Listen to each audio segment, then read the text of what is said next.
сайн байцгаана уу? Өвгдийн төрийн бас байгууллагаас арга бидэг нэвтрүүлэг хийж байна. Бид өнөөгийн хямрал мухардлаас яаж гарах вэ гэдэг гарцын талаар хэлцэх болно.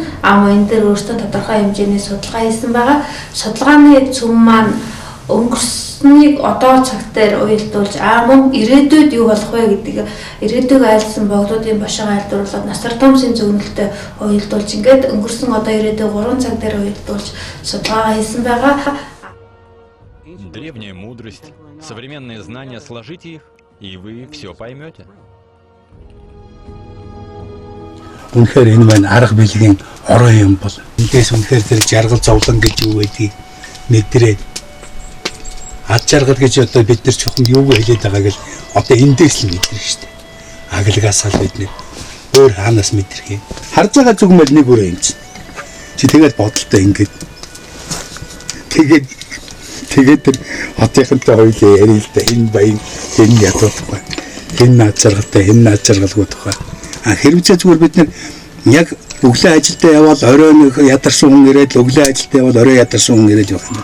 Бид нэр хүн байх нохоо байх хоёрын нохоо илүү жаргалтай. Нохоо илүү жаргалтай шүү дээ. Тэгэхээр зэрэгтэй ингээд чөлөөтэй гараад үзэх хэрэгтэй. Тэгээ өөртөө байгаад үзэх хэрэгтэй гэсэн үг үү?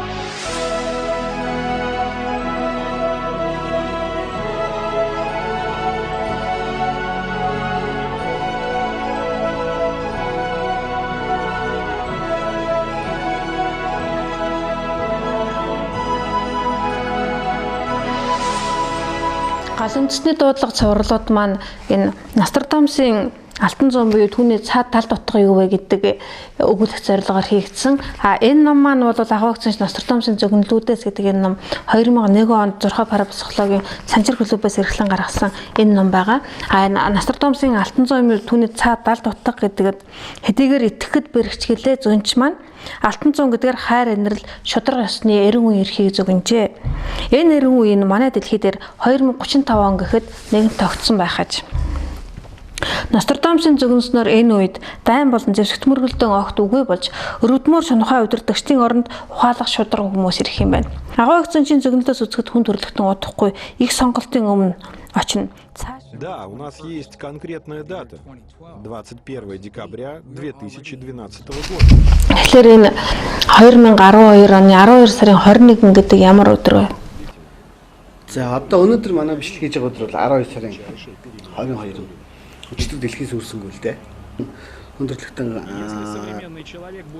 яг нөгөө юугаараа үндсэн утгаараа бомбын эргэлөө шилжиж байна. Яг шинэ нэрийг шилжиж явах та хоёр анхныхаа нэвтрүүлгийг хийж байна. Эдгээр чинь ерөөсөө бомбын эрэнд орж ирээд дэлхийг авах гэсэн төлөвлөгөө гаргачаад байгаа юм биш. Энэ залуус яхад бид дэлхийг өөрчлөхгүйгээр бид дэлхийг аврахгүйгээр яах юм? Ямар ч байсан хамгийн хэцүү хамгийн хүндий энэ залуучууд үүрээ анхны шагаа татчихлаа. 90 цагийн дуудлага хаан татсан. 90 цагийн дуудлагын дээрээс нь одоо тэр Монгол улсны 100 ирэх юм. Дээрээс нь одоо энэ залуучуудыг хэлээд байгаа уу? Жапоны маань яриад байгаа энэ хэрэг. Эдгээр чинь бүгдээр нийлж байгаа дэлхийг авах төлөвлөгөөний эхний шиг татсан юм шүү дээ. Зөв өөрчлөлт. Зөв өөрчлөлт хэмээн бухимдангүй давтан хэлэх лавгаах хэмжүүр зүрэг энэ өдрүүдэд тархинаас юр холтсонгүй. Бодох тусам миний хувьд хөгжлийн тухай хамгийн энгийн, хамгийн ойлгомжтой хэлсэн тодорхойлт энэ байлаа. Өндөр байшин барьж олон сургууль төгсөхдөө чухал нь бус. Өөрт хэрэгтэй өөрчлөлтийг хийж эхлэх нь л хөгжлийн үндэс гэдгийг би хувьдаа ойлгосон юм. Байгаль дэлхийтэйгээ шүтэн барилдсан цорын ганц монголлог хөгжлийг бүтээх боломж бидний өмнө дүүрэн байна. Би ч гэсэн зөв өөрчлөлтийг өөрөөсөө эхлэхээр шийдлээ. Бидний сонголт юм гэдгийг Монгол улсынхан маань энэ 2012 оны энэ онжилуудад хийсэн байгаа. Улмаар 12 сард тэнгэр үзэл нэвтрүүлэг хийгдэж энэ дээр бол Усны юр бусын тунгалаг толионд би өөрийгөө толтон суув. Усны урсгалд хэлбэр дүрс маань тов тод үзэгдэх хэдий ч энэ тусгал хүний мөн чанарыг хизээч илэрхийлж чаддаггүй. Би хэн бэ? Та хэн бэ? Бидний мөн чанар юу вэ? Мөн чанарыг юуд итгэдэг юм бэ? Яагаад гэдэг асуултаас үргэлж зүгтдэг шинжлэх ухаанч тус болж чадахгүй. Энэ бүгдийг таньж мэдэх цорын ганц гарц бол нүүдэлчин монголчуудын танин мэдхийн туулах арга гэдгийг би ухаарлаа. Би туулахар шийдлээ. Үндсэн нөгөнөхөд энэ он жилүүдэд бид нар энэ нүүдэлчин соёлоо сонгоё. Ингээд бид цорын ганц Монголын хөгжлийг байгуулъя. Үүний тулд бид хуулийг дэдлэх биш, ёсоон дэдлээ, уш уламжлалт ёсоон дэдлээ. Ингэснээр бид өнөөдрийн шинжлэх ухааны техникийн дэвшилт манлайлж яваа. Энэ манлайлагчдын өмнө гарч манлайлах ийм дэвшилт бид нар хүрэх юмаа гэдгийг бол энэ Монгол толготныхан бол энэ он жилүүдэд хийсэн байгаа юм аа. Бид хууль зүйн хүрээнд хязгаарч шийдэж чаддаггүй. Хууль дүрм дуулдах тусмаа та бид өөрсдийн төрлөх мөн чанар болох хайр хүндэтгэл, итгэл найдвар, нинжин нэмрэх сэтгэлээсээ алсарсаар байдаг.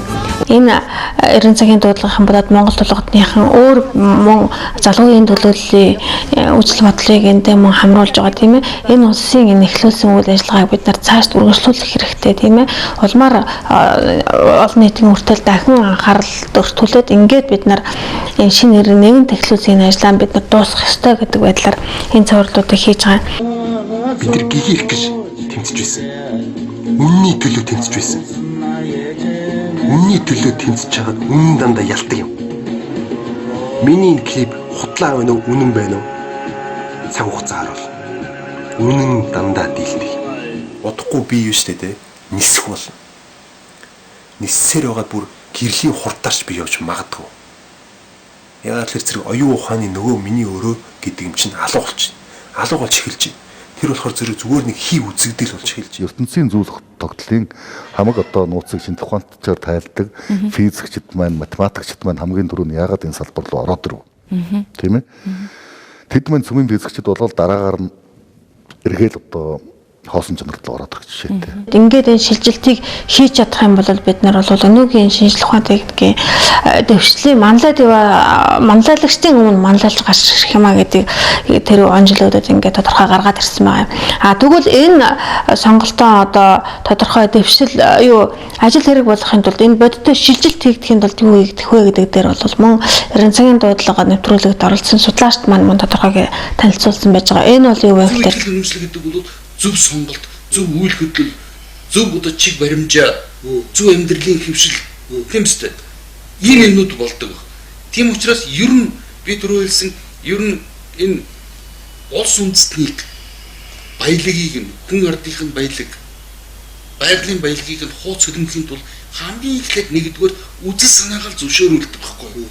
Тэр үзэл санаа бол ямар бүх одоо чинь реклам, янз бүрийн бол дуу, сонин, кино янз бүрийн юмар ярьж байгаа үзэл санаагаар зөвшөөрүүлждэг. Үзэл санаа гэдэг чинь ер нь энэ ямар ч энэ нийгмийн тогтож байдаг хамгийн гол бүр суур үндсэн шүү дээ. Тэр үзэл санаан дээр бол одоо чинь үндсэн хөл боловсруулдаг. Тэр үндсэн санаан дээр бол төрийн бүх байгууламжууд бий болдог. Тэр үндсэн одоо тэр үзэл санаан дээр бол эдийн засгийн чиг баримжаа бий болдог, бодлого бий болдог тийм үү? Энэ дээр бид нар тогтож ярилцах ёстой юм аа. Гэдэг дээр бол гал үндэстэй холбооны байр суурь байгаа юм. Тэгэхээр зэрэг энэ маань юу вэ гэхээр бид нар хуучин эндээс бид нар ямар үзэл санаа гарч ирж гэнэ вэ гэхээр зэрэг 90 цагийн дуудлага Монгол толгодныхан болоод манай орчин үеийн залуус хүүхдүүдийн энэ тэмцэл эрмэлзэл энэ дээрээс бол бид нар дэлхийг аварна гэдэг үзэл санаа шинээр гарах үзэл гарч ирж байгаа ийм үзэл санаанд ор бид нар 3 сая үл энэ үзэл санаанд ор нэгдэх хэрэгтэй юм байна гэдэг санааг дэвшүүлж гаргаж байгаа. Ингээд энэ үзэл санаан дээр бид нар нэлээд тогтож ярилцах хэрэгтэй юм. Яагаад гэвэл үзэл санаа өөрчлөгдөж бусад бүх зүйл өөрчлөгдөнө гэдэг судлаачдын судалгаан дээрээс тийм ээ энэ хүмүүсийн ингэж эхлүүлсэн энэ үйл хэргийг цаашид бодит ажил хэрэг болгоод эрчимтэй өргөжлүүлэхийн тулд бид нар яах вэ гэхээр шидэг болсон гэдэг шүү дээ. Шидэг болсон гэж ярьдаг шүү. Үндсэндээ бол бид нар хүмүүс бодож байгаа бах Монгол яагаад ч байхад та нар дэлхийг яриад байна. Хүн төрлөختнийг яриад байна гэж. Шидэг олно гэдэг чинь бол оюун санаагаа хол шидэл гэсэн үг. Шид гэдэг чинь бол зүгээр нэг энэ цонхны цаана юм уу энэ хаалганы цаана шидэд хэрэггүй. Орчин даваалаа шийдчих чаддсан юм бол чи оюун санаагаа. Тийм учраас монголчууд оюун санаагаа орчин даваа шиддэг ард юм байсан баг. Шидсэн дээрээс 800 жилийн дараа мөн хол шидсэн байгаа. Тэгэлгүй яах юм. Тэгээд гайхамшигтай цаг хугацааг онсон байгаа үз.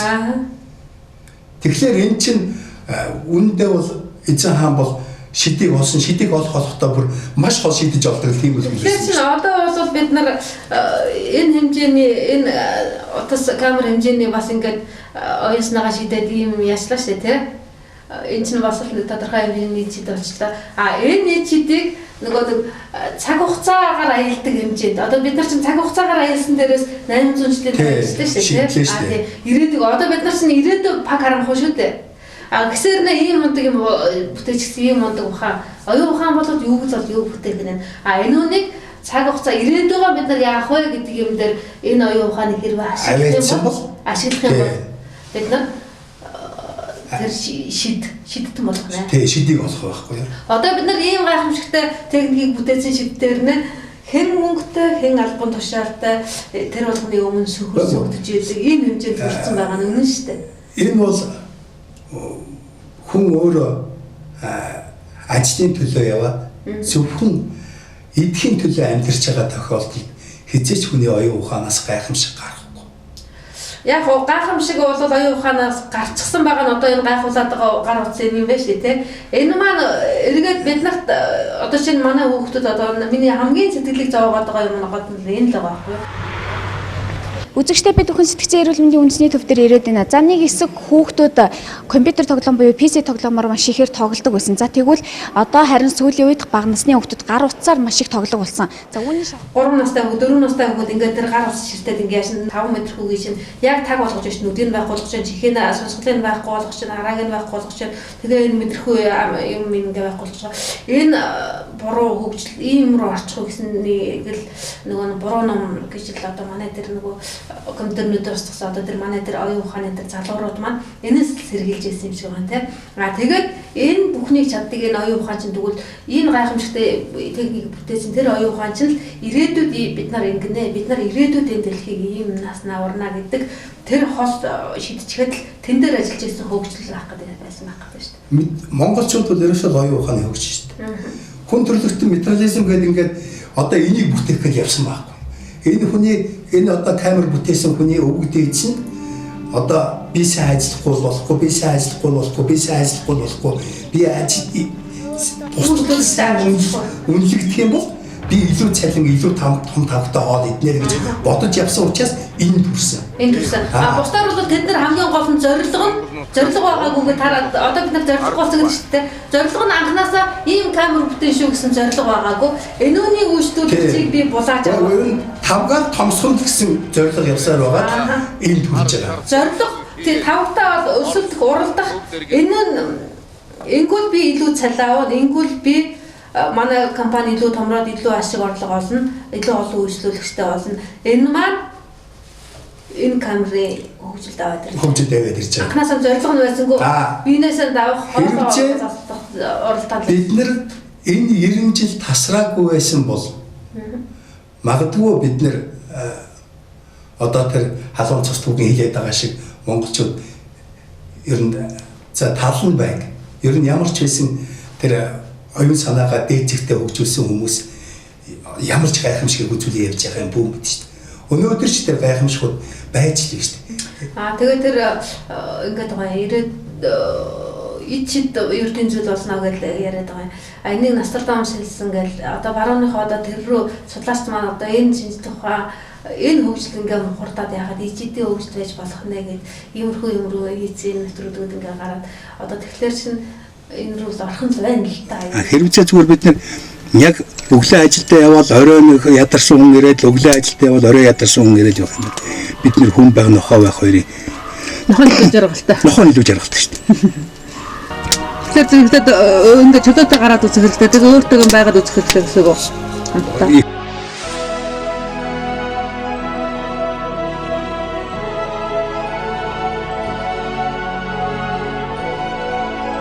Довтлон ирэх цэргийн армийг зогсоож болдог нэгэн цаг нарсан үзэлснээ зогсоож болдгүй гэдэг. Бид нар дэлхийг юунаас аврахаа гэвэл энэ бетон жунгал газар дэлхийг эзэлсэн энэ бетон жунглын энэ аюулаас нь аварна. Энэ ямар аюултай юм бэ гэхлээр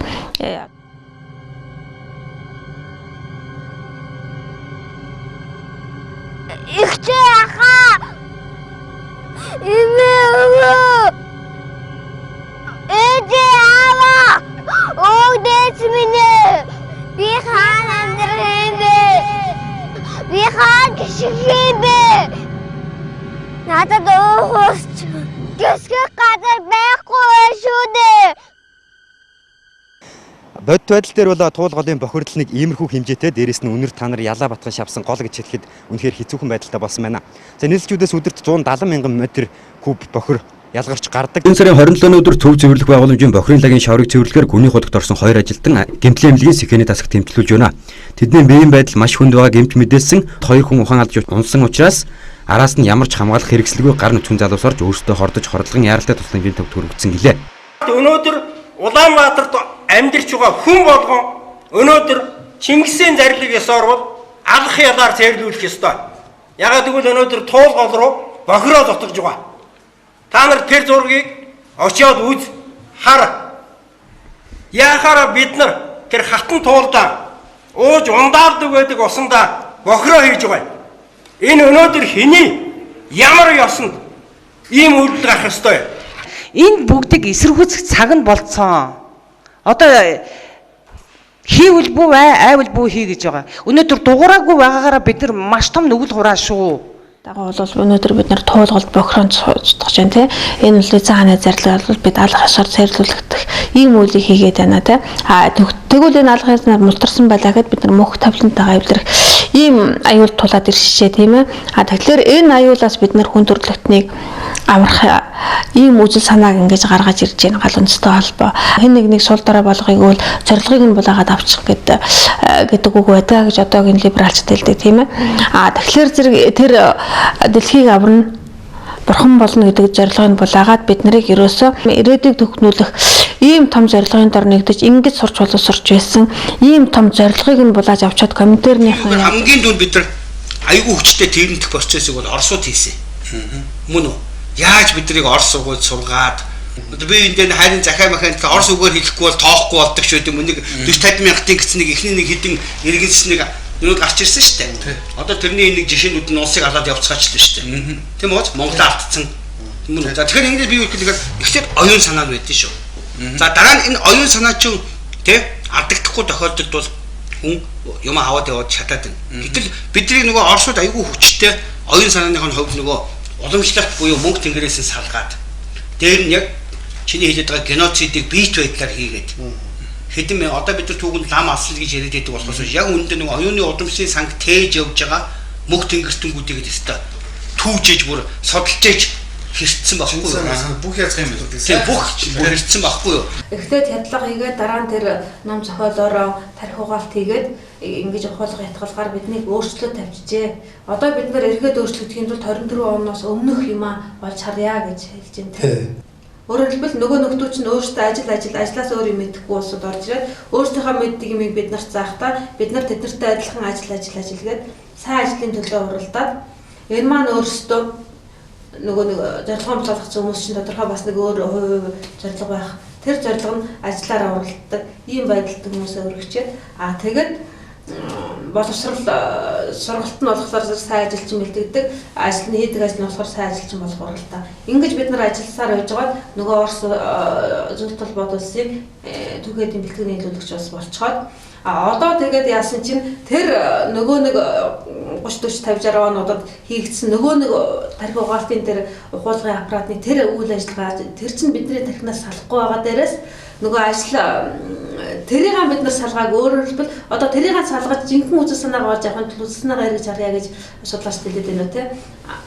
Тэр одоо ажил гэдэг сэтгэхүй маань л бид нарт байгаа даа шүү дээ. Тэгээд төр засгаас ажил нэхэд нөгөө нэг төр засаг нь болохоор зэрэг та нарт ажил олгоно. Ингэснээр бид нар та нарт ажил олгож байгаа ингээд нөгөө уул уурхаагаа авахад тэгээ гадныханд бид нар бүх юма өөрсдөө ажиллаад уул уурхаагаа авахад эднэрт аваач өгдөг. Ийм технологи бид нарт орчжээ. Тэгэхээр зэрэг энэ технологиос гарахын тулд бид нар тэр 24 оноос өмнө бид нарт ямар зорилго байсныг бид нар тийм хүчтэй устгалаар орж ирвэ гэдэг юмруу харна гэсэн үг үү тий. Ер нь бол юм байхгүй юу? Энэ бидний 90 жил өөрийгөө боол болгох технологид автцсан хүмүүс. Тэр сайн ажилчин болно гэдэг уралдаа маань биднийг ажилчин хүн гэдэг бол одоо сорхтон бэхэ хатны тэр мөнгө хааны хаан болоход хэлсэн шүү дээ. Дэрэг чинь хэрвээ Чингис байвал чи хүн. Дээр чинь хэрвээ эзэн байвал та одоо адгийн боол гэж. Тэгэхээр Эзэн хаан тухайн үед дэрэгдэн ингэж зэрэгцэж суугаад бид яг адилхан хүмүүс гэж. Гэтэл одоо бид нар дээрээ өчнөө даргатай болчоод би өөрийгөө боол биш гэж хэлэх ирэхгүй шүү дээ. Гэхдээ одоо бид нар боочлогдож байгаагаа мэднэ гэдэг маань бид нар ажил нэхэд байгаа энэ байдал маань хизээ бид нарт ажил аз жаргал хэрэгтэй юм уу? Бид нар аз жаргалаа эрэлчих юм уу? Ажлаа эрэлчих юм уу? Тэ? Тэгэхээр зэрэг бид нар хизээ ингэж ажил нэгдэг ийм байдалд бид нарыг хизээ хэн оруулж байгаа гэдэг рүүгээ эргэж харна гэсэн үг шүү дээ, тэ? Тэгээд энэ төр засагч хамгийн гол нуул уурхаагаа авахад байгаагийн зөвтгөж юм. Ажлын байр өдөн мянган хүнд ажлын байр гаргалаа гэдэг. Ажлын байрыг бочлоо гэдээ өөрийгөө шатаах хэмжээнд төрчихсөн бид нар. Энэ хор уршига хизээнээс эхлүү бид нар хэн ийм сайн дураараа боочлогддог ийм хэмжээнд өргөчгөө энийгээ бид нар энэ харьяа гэдгийг маань энэ судлаач маань зэтгэс дээр биш боочлогдож байгаа мэдэх нь боочлосоор хамгийн ихний ялгам тий. Яг бидний боолуудаар өөртөө ёс зүйн хэм хэмжээг тогтоосон хууль гаргана гэдэг бол энэ зүгээр ёс зүйтэй хүний хувьд бол дагаж мөрдгөж хэцүү. Энэ хууль эрх зүйн зохицуулалт гэдэг чинь тэгвэл ерөөсөө ёс зүйгүй увайгүй хүмүүсийн энэнд би илүү шалгуулахыг үлжүүлчих үе энэнд би чадварчих үе намайг хамгаалаач гэдэг юм ийм нэг арга эзэн зохицуулалт хууль эрх зүйн зохицуулалт. Энэ арга эзэн юм чинь манайд 24 онд гэж орж ирсэн. Тэгээд хэдий тийм боловч нөгөө нэг уламжлалт ёсоон болоод бид нар 70 жил гээгээгүй байсан. Ингээд яг хуулийг дээдлэх болсон цагаас хойш энэ хуваагүй бүхэн гарчлаа гэдэг маань энэ арга эзэн зохицуултыг өмнө дээрээ тавиад энэнгээр бид нар зохицуулах мэтлээ чинь нөгөө амжигтай ёс зүйн бүх юм чинь ингээд цаг тавиад ингээд улам аюултай хэмжээнд. Ер нь бол энэ байхгүй юу? Иргэншсэн нийгэм бол хүний хүссэн хүсээгүй өөрийнх нь хүн чанар мөн чанарыг байхгүй болгож ёс зүйгүй хүмүүс ёс зүйн тухай тогтоох гэж ёс зүй тогтоох гэж хуульчиж байгаа. Тэгээд ёс зүйгүй хүмүүс би энэ хязгаарлах гээд энийг чи хязгаарлалын шүүг ингээд хуулийн аппарат гаргачлаа шүү дээ. Одоо хууль зохиодог хяндаг гүйцэтгэдэг ингээд тэд нар маань дахиад өөрсдөө ёс зүйгүй улсууд тэр боломжоо ашиглаад нөгөө улсаа улам шулах хэрэгсэл болгоод ингээд нөгөө нэг тэр хүмүүс болгоолыг ивэл хууль гаргуулахад хангалттай гэдэг энэ юм руу хүрэх. Хуулийн дор амьдардаг шиг мөн үү? Залингийн энэ дэр яг үнэндээ Монгол улсад байна шүү дээ. Хамгийн супер, хамгийн уваагүй, ичих нүүргүй, хавьяастаг үүрдэггүй заллингууд намууд хийдэг байхгүй юу? Онц настай заллинг. Тэр намуудын мөрийн хөтөлбөрийг хараараа сонгуульд орж байгаа гэдэг. Гэхдээ энэс илүү заллин гэж хаа байдیں۔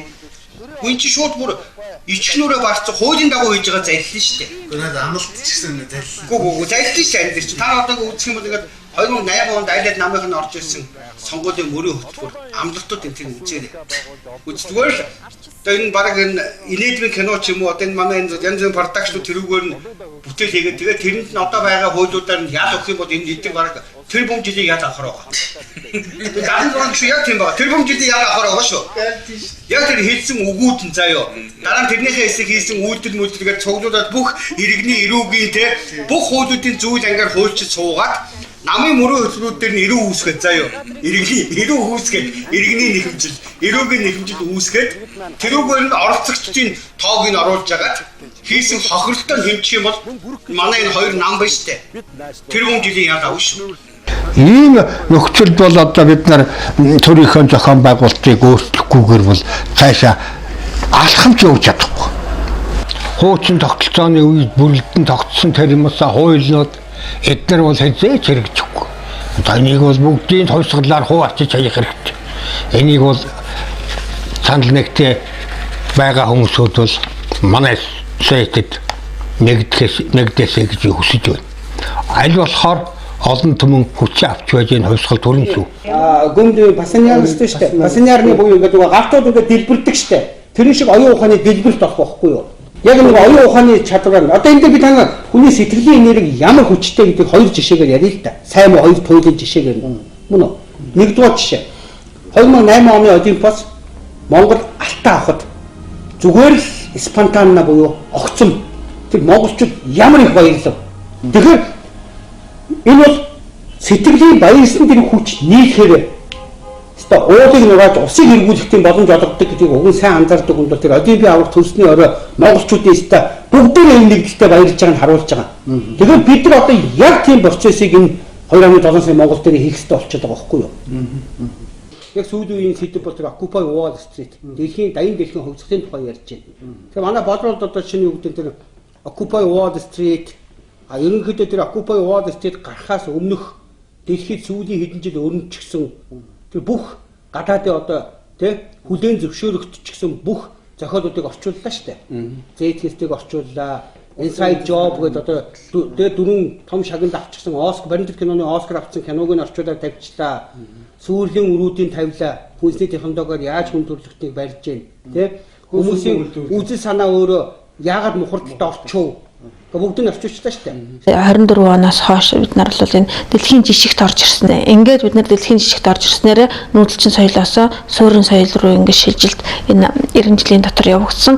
Энэ 90 жилийн дотор дагаад ийм доройтол орж ирсэн тийм ээ. Тэгэхээр зэрэг бид нарын өнөөдрийн хүн төрөлхтний өмнө тулж ирж байгаа сонголт юу вэ гэхлээр зэрэг энэ дэлхийн жишг үү Монголын жишг үү аль нь вэ гэдэг энэ сонголтын өмнө өнөөдөр хүн төрөлхтөнд тулж ирж байна шүү дээ тийм ээ. Ингээд бид нар бол энэ дэлхийн жишг биш юм Монголын жишгийн бид нар суурин соёл биш юм нүүдэлчин соёлын материалын хөгжил биш юм монголын хөгжлийг байгуулъя тийм ээ. Энэ хуулийн дараа захирагдах бишээ бид нар ёсоон дэдэлж яваа хуулийг дэдэлж хүч ёсоон дэдлээ тийм ээ. Ингээд энэ өнөөдрийн энэ материалын технологийн дэвшилт хүрсэн энэ цөмийн физикчид эдгээр бол энэ материалыг биш юм байна шүү гэд ингээ хоосон шинээр ороод ирсэн энэ дэвшлийн бид нар ингэж манлайд нь ингэж гараа гэдэг ийм шилжилтийг бид нар энэ зөв ихтгэл үнэмшлэрээр л хийнэ гэж байна тийм. Тэгэхээр зэрэг бид нар энэ бусдын адилын хот суурин байгуулж чадна гэдэг энэ ихтгэл үнэмшлэрээр бид нар энэ хот суурин байгуулчихсан. Одоо бид нар энэ хот бетонын жонглын энэ аюулаас бид нар аварч чадна гэдэг үнэмшил байж бид нар үүнийг энэ байдлыг өөрчилж чадна тийм үү. Тэрний тулд бид нар яах вэ гэхээр зэрэг яаж аврах вэ гэдэг тэр сургалт арга зүйд хамрагдана. Ингэснээр бид нар ямар өөрчлөлт төрөх вэ гэхээр зэрэг энд бол тэр сайн ажиллах болсон хүчин бэлтгэж байсан бол бид нар энэ өөрчлөлтийг хийснээрээ дэлхийн ертөнцийг аврах ийм болсон хүчний өөрчлөлтөнд орох юмаа гэдэг зүйлэндээ сургаж гарч ирж байна. Ингээд энэ боловсон хүчнээ дагаад ямар боловсон хүчин бэлтгэсэн тэрийг дагаад тэр төрийн үйл ажиллагаа дараагийн үйл ажиллагаанд мөн дагаад өөрчлөлт орно гэдэг ийм санаа энэс цааш урган гарна. Тэгэхээр би ямар үүрэгтэй юм бэ? Би яах гэж энэ орчинд ирсэн? Би яах гэж Монгол хүн болдорсон? Монгол хүний үүрэг үеийг энийг бодоод ирэхээр бол оюун санааны нэгтэр бол ойрхон байна. За тэгвэл над үүргэн дээр чи ярьчих. Үүрэг бидний үүрэг аврах нь бидний үүрэг. Өөрөөр хэлбэл бидний хийх ёстой ажил. Энэ ажлыг аврах ажлыг хэн хийдэг? Бурхан хийдэг. Яагаад гэвэл бурхнаас хүмүүс аврал ирдэг тийм үү? Тэгтэл манайх чинь 800 жилийн өмнө тэр дэлхийг эзлэхдээ бүх шашнуудыг сонсож ингэж байгаад бурхан болно гэдэг боловсролыг аваад хүн болгон бурхан болно гэдэг боловсролоо ямар ч байсан 24 онд бүгдээрээ буддистууд байсан. 100% буддистууд байсан. 11 онд 100% буддистууд байсан дээрээс тэр төвд гаралтай тэр бурхны шашны хүнийг эзэн хаанаар сонгоод ингээд 1911 онд 20 дугаар зуунд эзэн Чингис хааны суудал эзэнтэй болоод тэрэнд нь 8 дугаар баг заларсан гэж байгаа байхгүй. Тэгэхээр 24 онд бид нар ямар үзэл санаагаа хийчих, ямар зорилгоо хийчих гэхээр зэрэг бурхан болно энэ хүн төрөлхтнийг аврах хамаг амтныг аврах гэдэг зорилго маань сайн ажилчин болно гэдэг зорилгоор солигдчихжээ. Сайн ажилчин болно гэснээр бид нар сайн ажилчин болоод өнөөдөр нөгөө нэг ажил гэдэг тэр үзэл санааг бид нар суулгаснаас төр засгаа байгуулаад тэндээс ажил нэгдэг, төр засаг нь ажил олгодог ийм байгуулалтанд орчжээ. Тэгэхээр зэрэг ийм байгуулалт маань яадаг вэ гэхээр зэрэг ажил нэгдэг, нөгөө төр засаг нь ажлын байр гаргаж байгаа ингээд нөгөө уул уурхаагаа авахдаг. Энэ уул уурхаагаа авахлаар зэрэг бид нарт ирээдүй байхгүй шүү дээ гэдэг та мэдээ усууд ингээд хэмждэг. Тэгэхээр зэрэг 40,000 хүний ажлын байр гаргаж өгсөн гэдэг ийм хэмжээнд төрсчилтэй. Ингээд уул уурхаагаа гадныханд өгчиж ингээд бид нар сайн ажилчин болно гэдэг зорилго маань биднийг ачлаа. Одоо эргээд бид нар энэ байдлаасаа гарахын тулд бүх юмаа эргүүлж алдсан бүхэн эргүүлж орж авахын тулд үзэлснээ эргэж харах хэрэгтэй гэдэг. Ингээ эргээ харсан чинь бид нар бурхан болно гэдэг зорилгын дор суралцж байж 1924 оны хүртэл 13 дугаар зуунаас одоо хөдлөө үеэс эхэлсэн байлаа гэхэд энэ манжийн дадлалын үед байхгүй болсон уу гэдгийг түрүүнд асуулаа тийм. Тэгэхээр зэрэг манжийн дарлал гэдэг юм маань энэ үед чинь харин за тэр татвар имийг манжууд авсан байлаа гэхэд бид нар өөрсдөө богдоо шүтдэг анх дугаар богдоо шүтээд ингээд өөрсдөнд бидний Монгол төрийн үйл ажиллагаа гэвэл тэр цагаан сарын байр ёслол даншиг наадмын ёслолгоос энэ том ёслолгоо төрийн гол үйл ажиллагаа болсон хэрнээ энэ улс маань тэр одоогийн нөгөө 1911 оны хувьсгал тусгаар тогтнол гэдэг нь одоогийн шинжлэх ухаанаар тайлбарлах болохгүй байна гэж судлаач хэлээд байгаагийн учир нь бол ийм байх шиг байгаа. Ямар нэгэн тийм батлан хамгаалах яам ийм нэг шинжлэх ухааны актив тийм юу гэх одоогийнх шиг ийм бүтэц байхгүй нэ өөрсдийнхөө тэр манжийн дардлаас ингэж аваад тэгээд ингээд энэ эзэн хаант ийм ус гарсан. Энэ маань ямар нэгэн төрийн зохицуулт ямар бодлого зохицуулах байв тэр өнөөгийн шинжлэх ухаан дээр богд таньшиг өргөх наадам тэр богд тодруулах тэр юу ийшээ төрөл дамжаад нэгдүгээр дүрэн дараа нөгөө нэг оюун санааны эргэж үргэлжлэлээр ингэж яагаад шүү дээ. Энэ мэдээ юм чинь өнөөгийн шинжлэх ухаанаар тайлбарлагдах аргагүй шүү дээ тийм. Тэгэхээр зэрэг бид нар бол 800 жилийн дараа монголчууд дэлхийг аварна гэдэг маань энэ бурхан болно гэдэг боловсролыг сонгосон тохиолдолд энэнгээр бид нар бүх хүн артаа боловсрлаад бүх хүмүүс нь бурхан болоод ингээ бурхтын хийх ажил юу байх вэ? Аврахлаа шүү дээ. Тэгэхээр зэрэг монголчууд энэ бурхан болно гэсэн боловсролыг хэр зэрэг суралцаж энийгээ яасан бэ, эзэмшсэн бэ гэдгийг шалгалтаа одоо өгөх цаг нь өнөөдрийн дэлхийн юу? Энэ мохордол систем байж байгаа. Тэгээ өнөөдөр бид нар аварна гэдгийг сэрхүү одоо Благословенный, все сообщество жаждет вашего возвращения. Возвращайтесь и скажите людям, что я вернусь с небес. В день Павараны я вернусь на землю, Будда, и буду ждать тебя внизу со всеми моими людьми. В день моего возвращения меня можно будет увидеть с небес, земли и ада.